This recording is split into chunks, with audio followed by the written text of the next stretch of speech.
बबली बिरहा म्यूजिक के माध्यम से, पूरी पार्टी के माध्यम से बिरहा को हम प्रस्तुत कर रहा हूं। आशा नहीं पूर्ण विश्वास है कि ये बिरहा आप सबको पसंद आएगा। आवा मास्टर तनी भूमिका में भाव दे दा। आजा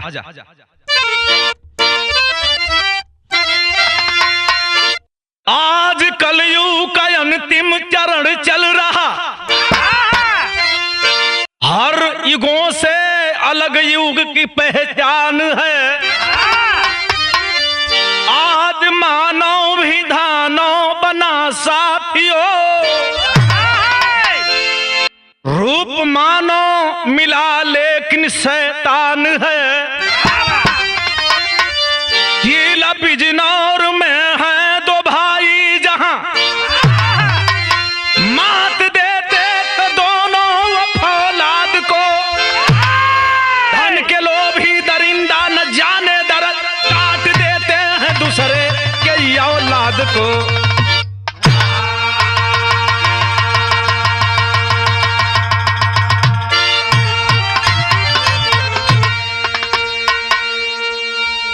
ठेठ भाषा में कहल जाला, लालच बुरी बला है। चाहे वो धन का लालच होखे, चाहे कौनो चीज का लालच होखे। मेरे साथियों, लालच तो लालच हुआ करती है। आखिरकार सबसे बड़ा लालच दुनिया में है तो धन की लालच। हमेशा धरा पर जल जोरू जमीन, इन तीनों का ही इंसान के दिमाग में बात बनी रहती है। आखिरकार कहना क्या है इस लोगों के सामने, इस बिरहा के माध्यम से क्या कहना है भैया? आवा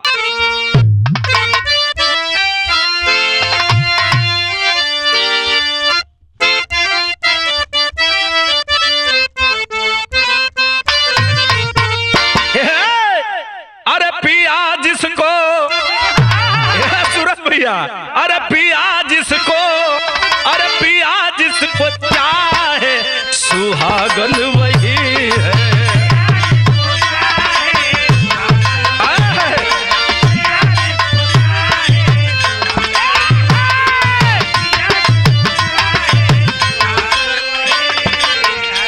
अरे पिया जिसको चाहे सुहागन वही है।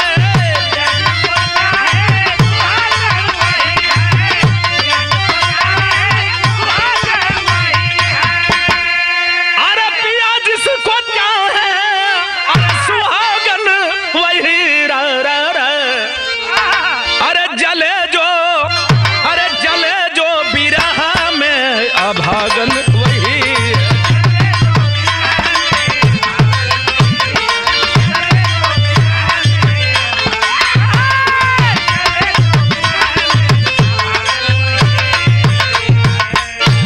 लेकिन एक एक लाइन कवियों कलम के माध्यम से लिखा जाता है। कैसे लिखा जाला भैया?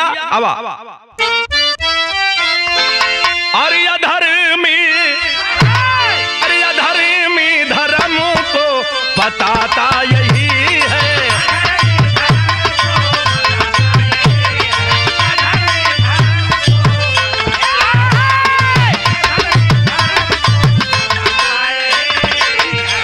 अधर्मी धर्म को बताता यही है।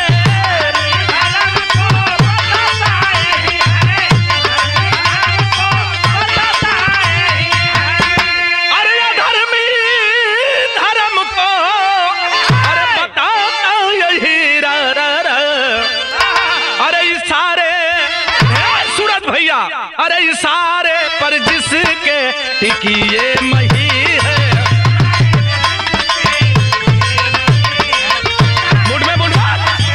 बहुत अच्छा।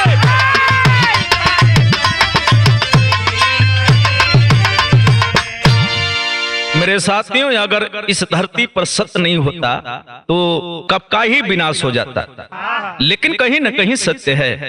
मेरे साथियों, आखिरकार कहना क्या है? ये कहानी है बिजनौर किले से मिलान करती है। तो भाई सोहन मोहन है, गरीबी में जीवन यापन करते हैं, समय कट रहा है। दोनों भाई में बड़ा प्रेम है। प्रेम भाव के लेके कवि जी लिखना कहानी में शुरुआत लग गई। आजा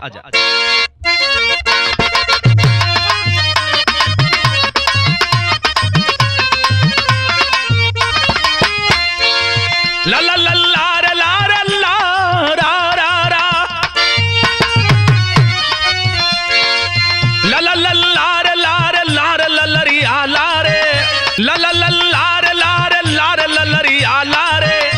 नारे नार नर नार नरिया नारे। भाई भाई का रिश्ता जग में है अनमोल सही, भाई भाई का रिश्ता जग में है अनमोल सही, प्यारा है पावन रिश्ता जिसका नहीं मोल सही।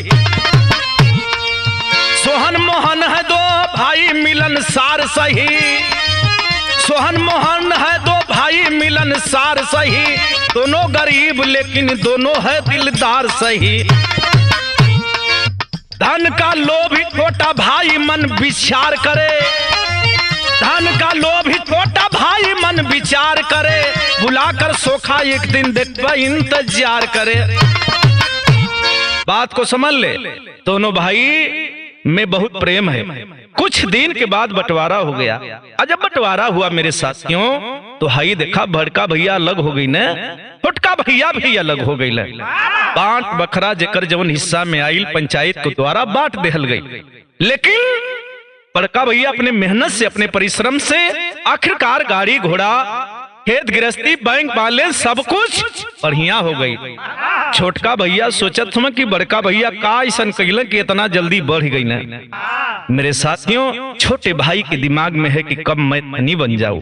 मेरे साथी आखिरकार बगल में ही एक तांत्रिक है, तांत्रिक से जाकर मिलता है, कहता है कि साहब आखिर हमार गरीबी हमार पीछा न छोड़ता, हम अमीर कैसे बना। लेकिन अमीर बनने का उपाय बताता है। का बतौलत से को तर्ज लगल वो तांत्रिक का बतावत तर्जिया है।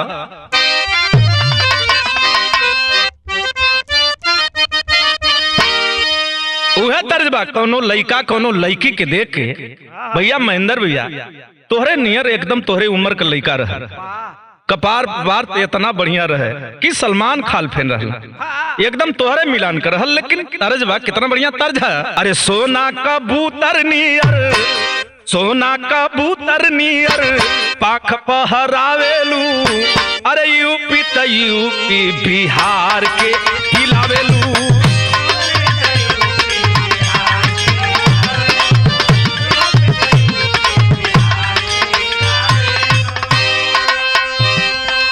लेकिन यूपी हिलावे चाहे बिहार हिलावे, हमन से का मतलब, हमन के बिरहा गावे के है। लेकिन कवि जी लिखले वो तांत्रिक बताता है छोटका भैया, आखिर छोटका भैया से बतौलस, मोहन सोहन दोनों भाई हम तो छोटका भैया सोहन से बतौलस, आखिर का बतौलस आवा।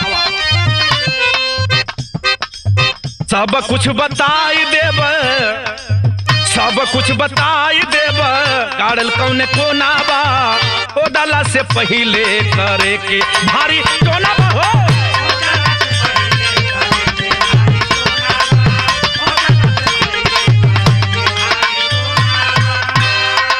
सुना सुना तू तोहार किस्मत साथ ना देथिया, तोहरे घरवा में धन है, वो धनवा के पाव खाती तोके कुछ करे के हुई। अरे तोहरे घरे में धन, तू झूठा ही परेशान हुआ।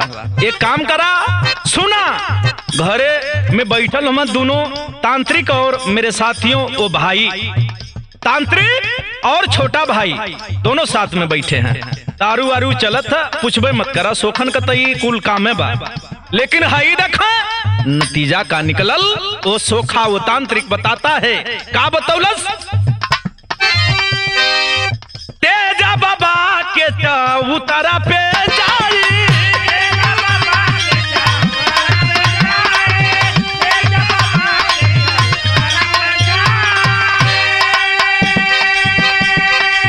तू लइकन का दे बलि चढ़ाई,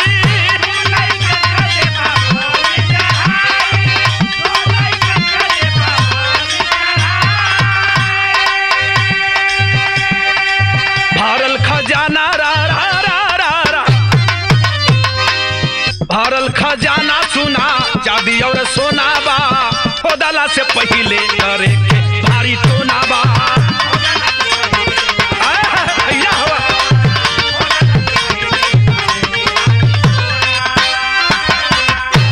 सोना तोहरे घरवा में सोना है, तू झूठा ही हर ओहर भटकत हुआ। लेकिन एगो काम करे के हुई। सोनावा मिली का जब ई अपने घरवा के अंगनवा के खुदबा तब एमे सोना चांदी का गढ़ है, लेकिन सुना ये तने ना खुदबा कब कि वो से पहले थे टोना करे के हुई।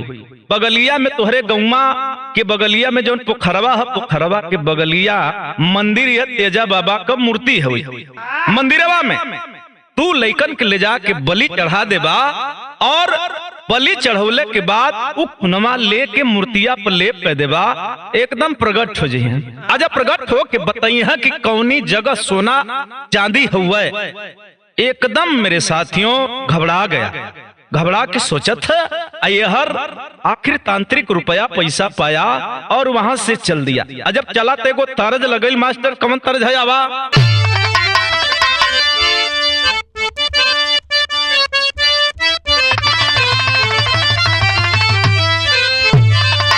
अरे पियल शराब गाजा तारी, कोनो मेहरारू एकदम अपने मर्द पर परेशान बा। वो तो मर्दा पांचों पांडव के फेल कर दिले बा। ये तो पांचों पांडे अपने मेहरुआ के रख देना जुआ में, लेकिन वहू कई बाप है। तर्ज बा कौन तर्ज भैया हमार? अरे पियल शराब गाजा तारी, हमार राजा मिलला जुआरी।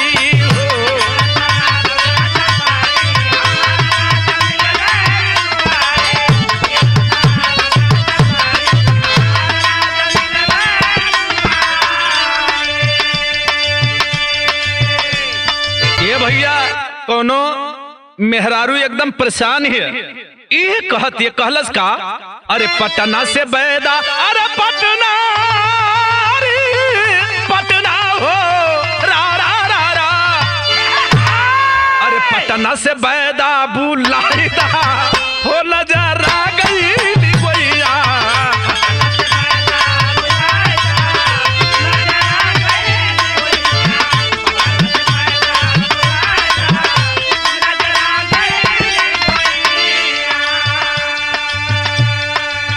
लेकिन भैया हो वो तांत्रिक किया क्या? गा शराब बाबा खाई के, अरे मुर्गा शराब बाबा खाई के, चलल रुपया दबा के।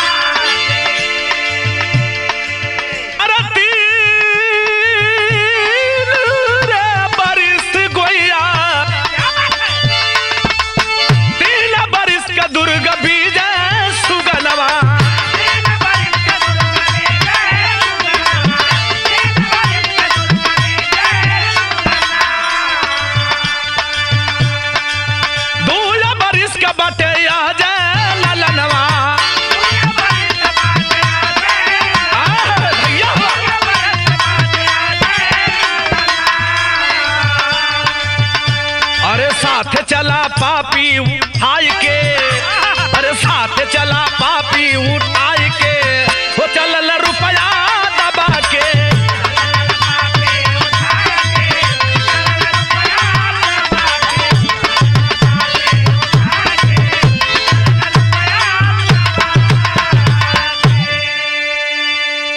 भैया विचार करता है कि दूठे लइकन को बलि देव के बाद कहां से लइका पाई।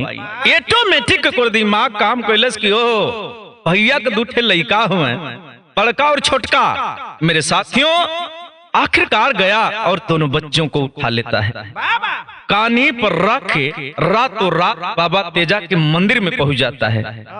और पहुंचने के बाद भैया हो रसरी ले लेबा, व्यवस्था काटे बाटे वाला ले ले है, रसरिया से गोड़वा बांध देलस।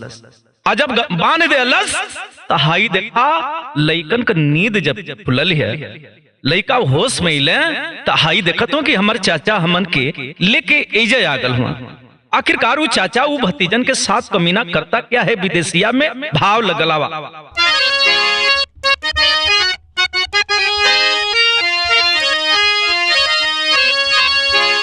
कि हाथ गोड़ बांध पापी, अरे हाथ गोड़ बांध पापी, अरे बच्चा मन की मारे लागल, अरे मुँह मुहमा में कपाड़ा हुसारी पे मनवा। मेरे साथियों, मार रहा है, उसके बच्चों के बदन पर आखिरकार चोट लगत गया। आधी रात सुनसान रात में बच्चा दोनों रोवत में, ए चाचा हमन के मत मारा चाचा। जवन समझ में आवत नन्हा बालक, छोटा सा बालक दोनों रोवत में कहत अपनी भाषा में। लेकिन भैया हो सुनसान रतिया में, सुनसान रतिया में, अरे बांध दिया पटिया में। अरे थुड़िया चला में पापी नीचे पे मनवा। भैया हो आखिरकार हाई देखबा वो जब पटिया रखल बा और पटिया में दोनों बचवन के बांध देलस और बांध दिया। अब सोच रहा है कि कहीं अगर ये चल जाई हैं तो बात गड़बड़ा जी, हमके सोना न मिल पाई। मंदिर में खड़ा है तेजा बाबा का मूर्ति है। हंसा था कि अब का घबराल है देवता, अब तो समय आ गई है बलि के। हम भैया है ना, दूध लाल लेके आल है, आई दुनहुन के काटब तोह के जौनबा की जी भर के खून पियाई चढ़ाई। मेरे साथी आखिरकार वो कमीना, वो चाचा बच्चों का आखिर भतीजों के साथ क्या करता है कि जबरी से छुड़िया से, कि जबरी से तुड़िया से, अरे काटी दिहल मुड़िया। अरे पुनवा में लोटे लगल लाल बदनवा। दोनों बच्चे के गर्दन को जब कमीना काटता है, दोनों बच्चा खून में, मेरे साथ ही लोटस में बदन छटपटा थिया। ए भैया ए बाबू, नतीजा का निकलल, खून खोरी में उठाता है और तेजा बाबा की मूर्ति पर लेप कर रहा है। बाबा ए बाबा ऊपर होखा बाबा, प्रगट होखा बाबा, हमके बतावा सोना कहाँ बा, हमके धान चाहत था बाबा, जल्दी प्रगट होखा बाबा। लेकिन मेरे साथी वो कमीना क्या करता है, बाबा अब वहीं भी बलि चाहिए, अब वहीं भी खून चाहिए ना, तो हम अपने आप के बलि चढ़ाते।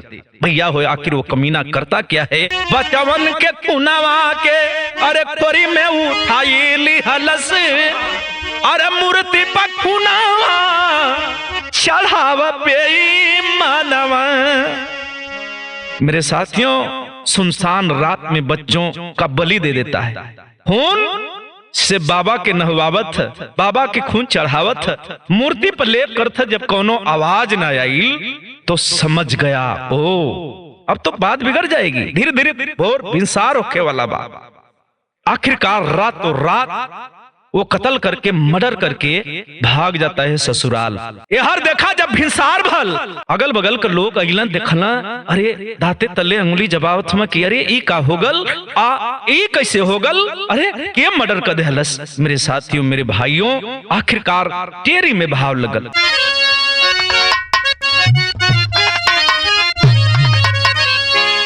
अरे सागर भी कुछ गंभीर हो गया, अरे सागर भी कुछ गंभीर हो गया, ममता कांप गई अंबर से बरसे नीर।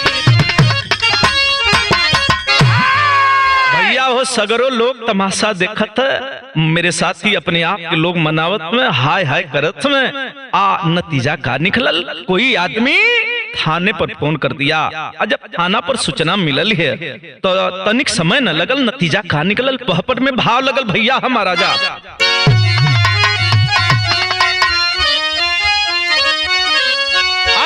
तमाशा, कहे देख तमाशा, अरे जूटल सब नगरिया घटना भारी बा। अरे देख तमाशा, अरे जूटल सब नगरिया घटना भारी बा। अरे सुन खबरिया चल दिए पर भारी घटना भारी बा।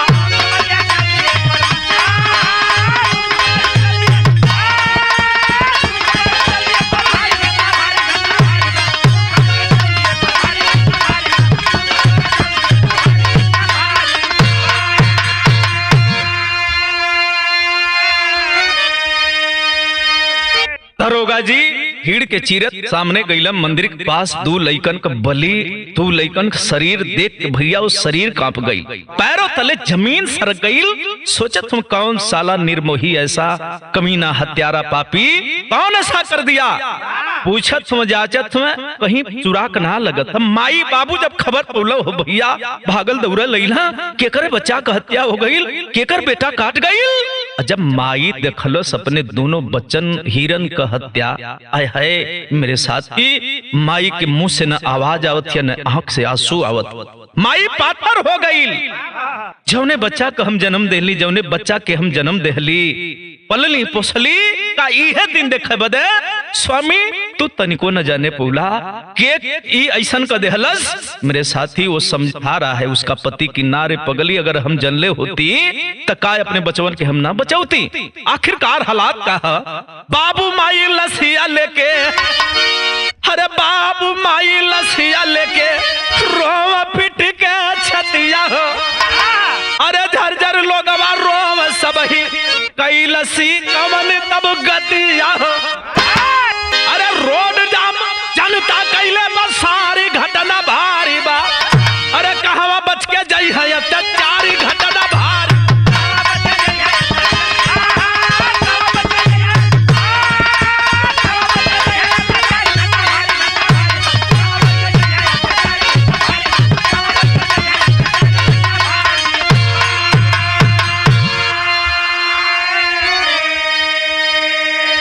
सब तो हाय हाय करते बा, लेकिन माई बिहर बिहर छटपटा के रोवत ये भैया पंचो, अरे हम अपने बचवन के कैसे जगाई, अपने हीरमन के कैसे हम बुलाई। हमार मुन्ना का अब ही जियत में माई पागल हो गईल बा, पाथर हो गईल बा, अब तो एकदम बहुरैया बन गई। लेकिन नतीजा का निकलल, हालात के देख के कवि जी लिखना आल्हा में भाव लगल। भैया हमारा वा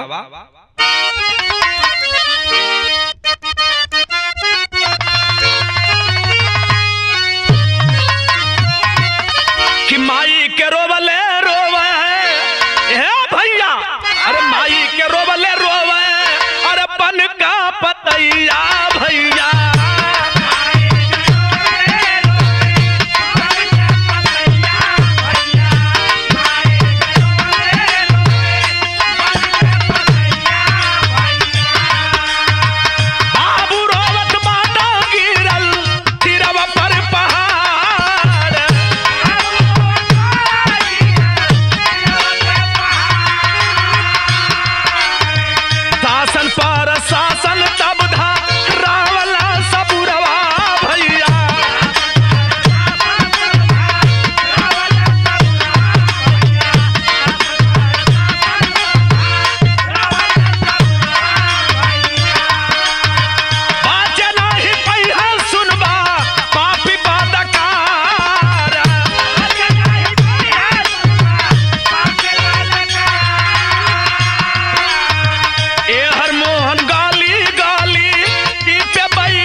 सब लौकत है, लेकिन हमारे छोटका भैया न लौकत है। मेरे साथियों उसी भीड़ में फोन लगाते हैं, फोन स्विच ऑफ बता रहा है, बार बार लगावत में शासन प्रशासन का एक थाना ना कई थाना आइल बा। छोटे से बड़े अधिकारी मेरे साथियों चक्का जाम, हाँ लाश धाय के जनता चक्का जाम कैले बा। मेरे साथियों छोटे बड़े अधिकारी शासन प्रशासन के सभी लोग आए हैं, भीड़ संभालत हुआ हटावत हुआ। जनता का मांग है कि एक काम करा, जल्दी बगैर रास्ता खाली कदा, आवागमन में बाधा होता है। लेकिन जनता जीत पड़ रही है, नहीं जब ले कमीना अत्याचारी पकड़ाई ना, जब ले दोषी पकड़ाई ना, सजा मिली ना, तब ले रोड जाम हटी ना। लेकिन साहब लोग कहते हैं कि अच्छा था एक काम है कि हम लोग वादा करते हैं कि 24 घंटा के ही अंदर में कमीना को पकड़ लेंगे। बड़का भैया वो जब फोन लगावत हुए कि सब तो समाचार दुख का सुनते बा, लेकिन हमारे छोटका भैया के बता दी कहीं हो सका वो तो कुछ हो बता सके। लेकिन भैया के भैया फोन लगावत हुए सीयू चाप बतावत। प्रभारी साहब, थाना अध्यक्ष महोदय, मेरे साथियों, आखिरकार सीनियर जूनियर सभी आला अफसर आए थे। एक अधिकारी साहब, ये सो प्रभारी, थाना प्रभारी साहब की नजर जब पड़ी है भैया सोहन के तरफ फोन देखना, बार बार लगावा, सवाल कर दिए किसको फोन लगा रहे? भैया के फोन लगाओ थी, छोटका की, मोहना के लगाओ थे। कौन मोहन? मेरा भाई है छोटा। तो देखो नंबर में लगाते हैं, स्विच ऑफ बताता है नंबर। लेकिन इतना बड़ा दुख, और तुम्हारा भाई कहाँ रहता है? घर पे तो था शाम को, लेकिन अब कहाँ गया अता पता नहीं साहब। फोन जब लगावल गल, लेकिन दरोगा को जब शंका हुआ तो कहे कि ठीक ठीक ठीक ठीक, इसका भी पता चलेगा कि है कहाँ। फोन को सर्विलांस पर लगाया गया। और जब सर्विलांस लगावल गल, महेंद्र भैया, भैया हो बलिराम भैया, सूरज भैया, और देखें सूरज भैया और धीरज भैया, तो कहल जला कि चोरी हत्या पाप जिंदगी में न छिपल न छिपी। यही से कवि जी लिखना, सदर में फाव लगल भयल का,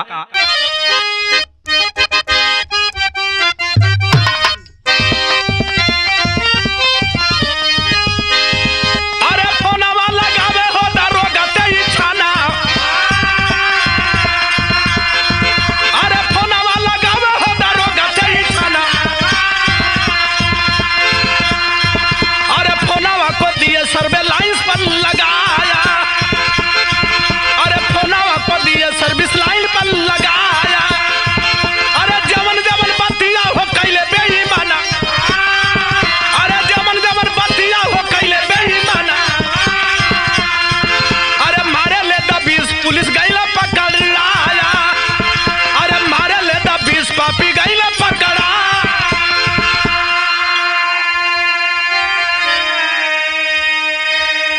फोन तो चलाने वाला था, लेकिन उतना माहिर, उतना होशियार नहीं था। मेरे साथियों, जब फोन लगावल गल, एरिया पता चल गया इस एरिया में है। और जो बात किया था हत्या करने के बाद कि भैया ये चाचा हम तो मर्डर कर देहली, कोनो उपाय बतावा, अपने भैया के लइकन के हम काट देहली, कोनो उपाय बतावा, ये फलाना ये चिन्हा जेवन ओकर जान पहचान रहल। लोग कहला कि बहुत बड़ियार गलती कर देहला, अब तू फंस जाइबा, अब बचबा ना। दबेश मारे प्रशासन के लोग अपने ससुराल से भाग रहा था चोरी चोरी। मेरे साथियों, बीच रास्ता में ही सर्विलांस के माध्यम से हाई देखा पकड़ लिया गया। आज जब पकड़ लिया गया, प्रशासन के लोग मारत में पीटत में, जैसे हो भैया कोनो चोर पापी बेईमान रात बिरात का पकड़ा जाला चोरी करे में, वैसे ही पुलिस देखा दौड़ा के रोड पर मारे शुरू कैले, भागत है कमीना। और पकड़ करके जब लाए हैं थाने पर, दरोगा जी कहते रे पापी हत्यारा, तुझे शर्म नहीं आई? उन बच्चों की क्या गलती थी? तूने ऐसा क्यों किया? अंधविश्वास में क्यों फंस गया? सोखा और तांत्रिक के विचार में क्यों अपना विचार मिला दिया? बताओ तांत्रिक का बताओ ठिकाना। तुरंत अलर्ट होकर के तांत्रिक को भी पकड़ लिया गया। और सामने हाई देखा प्रशासन को लोग मारत में, जब मारत में तब भयल का खड़ी लाइन में भाव लगल।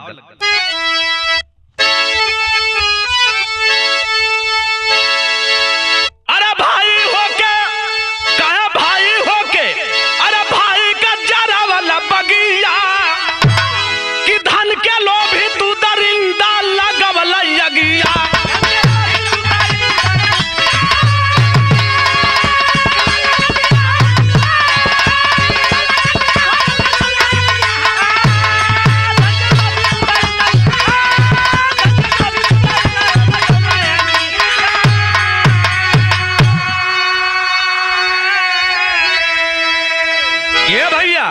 अच्छा ये दादा हमरे बिराहा गौले का मतलब ई होला कि एक के सुना ध्यान लगावा, ये भी गलत करी सजा मिली।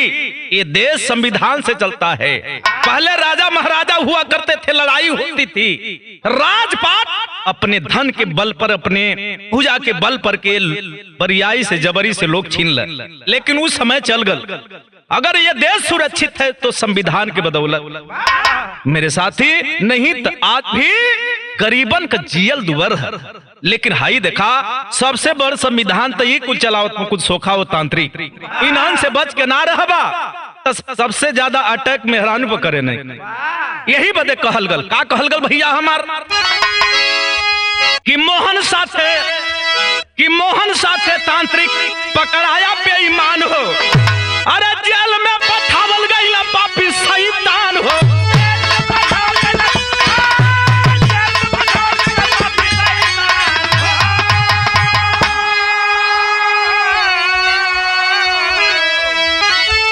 अरे भाई होके भाई का जरा वाला भगिया धन के लोभी तू दरिंदा लगवल यगिया।